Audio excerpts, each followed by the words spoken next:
It's Cougar Sports Saturday. That's caught!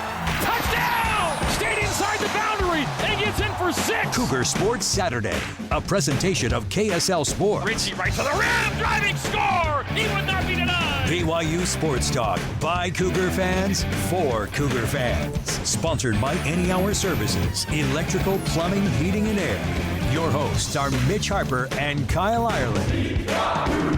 On Utah's legacy home of the Cougars, KSL News Radio, 102.7 FM and 1160 AM. Hour number 3 is off and running here on Cougar Sports Saturday, live from Tucson, Arizona. The rain is starting to fall. It started to hit Tucson around, 12:52 p.m. local time was when the rain started to hit here in Tucson. We're right by the Tucson airport is where we're at here in Tucson, but rain's starting to fall. So we're seeing that weather that was talked about so much leading up. There were advisories of potential flood watch by the National Weather Service here in Tucson, so we'll continue to keep tabs of what impact that has potentially on tonight's BYU football game against the Arizona Wildcats, which kicks off 6 o'clock in Utah, 5 p.m. here in Arizona. Pre-game will begin at 4 o'clock here on the legacy home of the Cougars, KSL News Radio. That's BYU football. BYU basketball has been going through practices, Kyle, and for the last couple weeks, but they had their first glimpse for the fans. Marriott Madness and the blue and white scrimmage took place on Thursday night, and I got to say, Kyle, it was quite the event just to see this personnel in action. Your thoughts on what you witnessed in that blue and white scrimmage for this most anticipated BYU basketball team in program history? Talking about making it rain, Mitch. Man, this BYU basketball team is going to make it rain this season. They are going to be outstanding. I think that the two things that are going to be the only things that could prevent success for this team this season are health and maybe some chemistry issues initially. Because this roster, if you just look at it top to bottom, like, it's a fairly new team. Like, there's obviously some carryover from last season, but year 2 of Kevin Young is going to be exciting. Headlined by A.J. DeBonsa, who looks the part.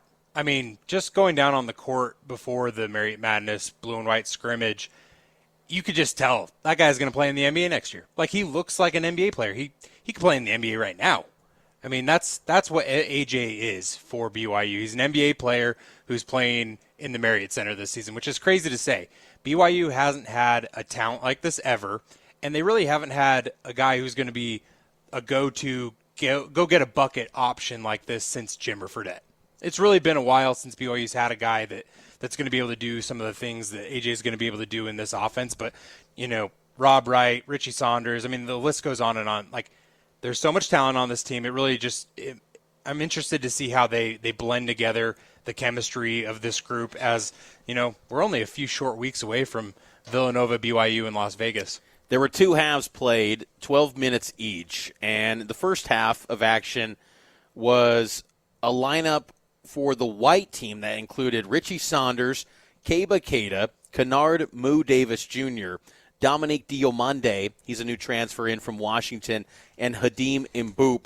They scored 24 points in that 12 minutes of action. Then the blue team, they had a lineup of A.J. DeBonsa, Alexei Kostic, Xavion Staten, Mihailo Boskovic, and Tyler Maras. They also scored 24 points. Rob Wright, Dawson Baker, Nate Pickens, and Brody Kozlowski were held out. Kevin Young was asked about Rob Wright. I asked him about Rob Wright, and he said that he's banged up, but he's going to be fine. He's cleared. He's going to be ready to go for next week's exhibition against Nebraska, but they just wanted to kind of keep him out. We saw Rob Wright in pregame warmups, and he looks good, man. He's going to be a heck of a player for BYU. But what caught my attention from maybe a statistical side was DeBonsa. He ends up with 8 points, solid, third of the scoring in that first half for the blue team. But 5 assists. This guy loves to pass the basketball and get his teammates involved, and I think that's an underrated aspect of his game. He is more than enough a willing passer to get everyone involved. Yeah, Kevin Young also mentioned that after the scrimmage as well, how unselfish AJ is and what a willing passer he is. And you think about the fact that, last season they had Yegor Demon, who was an outstanding facilitator of the offense. They're going to have so many playmakers on this team, Mitch. And one of the things that was interesting when you were watching the scrimmage, you saw how quick AJ's first step was, his ability to get by defenders. That's going to be key for BYU's offense this season, in my opinion, because AJ's going to be able to do a few things. He's going to be able to take the rock, and he's either going to drive to score, or he's going to get fouled, or he's going to be able to kick out to open shooters. Like those three things are going to happen and create a lot of success for BYU this season. I think AJ is going to feast at the foul line. I really do. Yeah. I think that he's going to – a lot of his scoring is going to come at the charity stripe. And then when he does have the opportunity to pass it out to, those shooters, I mean, think about the looks that Richie Saunders and Tyler Moross are going to have this season and the ability that they're going to have to knock down three-point shots.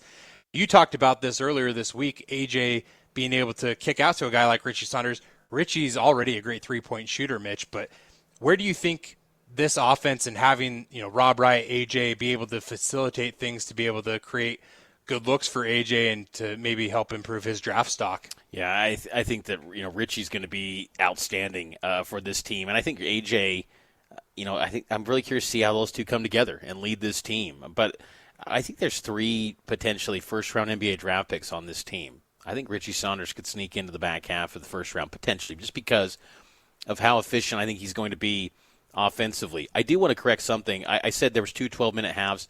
The second half was actually 8 minutes, so stand corrected there on that. A.J. DeBonsa finished the 2 halves with a combined 9 points. He was 3 of 6 from the free throw line. He's got to take care of business there at the foul line. 3 of 9 from the field. He had 5 assists. Even Kevin Young said he would have had more assists had his teammates in the second half been knocking down their shots. And that lineup in the second half was pretty much what you would expect will be the opening night lineup minus Rob Wright. It was a lineup that included DeBonsa, Keita, Richie Saunders, Kennard Davis, and then Tyler Moross. And I thought it was noteworthy to see Moross there, too, because, to your point, he is someone that's going to have open looks. He's a knockdown three-point shooter. We saw him in the three-point contest. Him and women's basketball star Delaney Gibb, they went up against Richie Saunders and Mariah Hudgens. And initially it was ruled Moross and Gibb won the three-point shootout, but then after a recount, they realized they got it wrong. It reminded me of that award show. What was it, Steve Harvey? When he's like, they announced the wrong. Was it a beauty queen pageant? I can't remember what it was. Do you know what I'm talking about?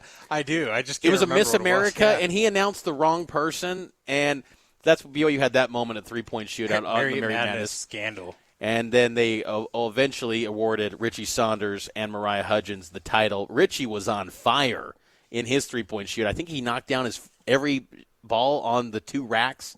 His first 2 racks, he was excellent in that three-point contest. But, yeah, this is going to be a really good team. And I think the competitiveness, too, between the two teams, like it was way more insightful than I was expecting. I had low expectations, just thinking this is going to be a quick breather or two just for these guys. Just let fans see the players. But it was some good action, some good content from that to kind of take away and say, man, this guy showed this. I thought an underrated player that we're probably not going to see much ideally this season is Alexei Kostic. I thought he's a fantastic player. I mean, he's a freshman. He's got a bright future ahead. BYU found him overseas from Austria. Tim Fanning, the assistant coach for the Cougars, had a connection to him and was able to recruit him and bring him to BYU. Really good player. He ended up in the second half. He had 5 points, all of which came from the foul line. But in the first half, too, he had 8 points in that and shot 3 of 4 from the field, 2 of 3 from three-point line. He's a good player. Yeah, he looked like he had a really nice shot. Like, I was impressed by what I saw from him, especially those three-pointers, Mitch. Oh, yeah. To be able to hit those, like, that's nice to have. And he was playing in high-level basketball before arriving at BYU in the international scene. And BYU's kind of made a nice stretch of consistent cycles where they're building out rosters and they get a late addition. He was a guy that was added late in this cycle, late addition to this team, but he is really embracing BYU, he said. He loves Jimmer Fredette. He wants to meet Jimmer Fredette. He had a picture with him when at a 3-on-3 event years ago. But this is a talented basketball team. And I think ultimately, Kyle, I look at this squad, and everything's in front of them. Like, for the first time ever, you go into a BYU basketball season where you say, no one outclasses BYU. The expectations aren't too high this season, right. Mitch. It's crazy. And I think that's, I go back to, you brought up Jimmer Fredette, the first player where you can just go get a bucket with DeBonsa. That season, they were Sweet 16. Last year was Sweet 16, of course, too. But 14 years ago when they had Jimmer Fredette, you felt like if they run into a certain style of team, could get a little dicey. I don't know what the team makeup, an opponent, like there's going to be some matchups that are bad. Maybe Houston's that team, and they're in your own league, and you're going to get a real barometer of how you stack up against them, because last year you didn't play well at all against Houston. But I just think that BYU, from a talent, from a personnel, from a depth, from a coaching, from a resource, everything's right there for BYU to go do the thing and go win it. And that sounds crazy to be in October and talk about BYU basketball in that light, but this team's got a lot to offer, and I think it's going to be fascinating to see how it all comes together. At some point, they're going to face adversity, and they're going to have a stretch where maybe they're not playing at their best, and that's fine. It's a tough schedule that they've got, but, man, what an exciting ride this is going to be for this team, and if they can stay healthy, man, this could be something pretty special. No, they definitely can be special, Mitch. And, going back to the chemistry point, I think that one of the things that I'm really going to be looking to see is how good defensively this team can be, because I do think that they have some playmakers on the defensive end as well.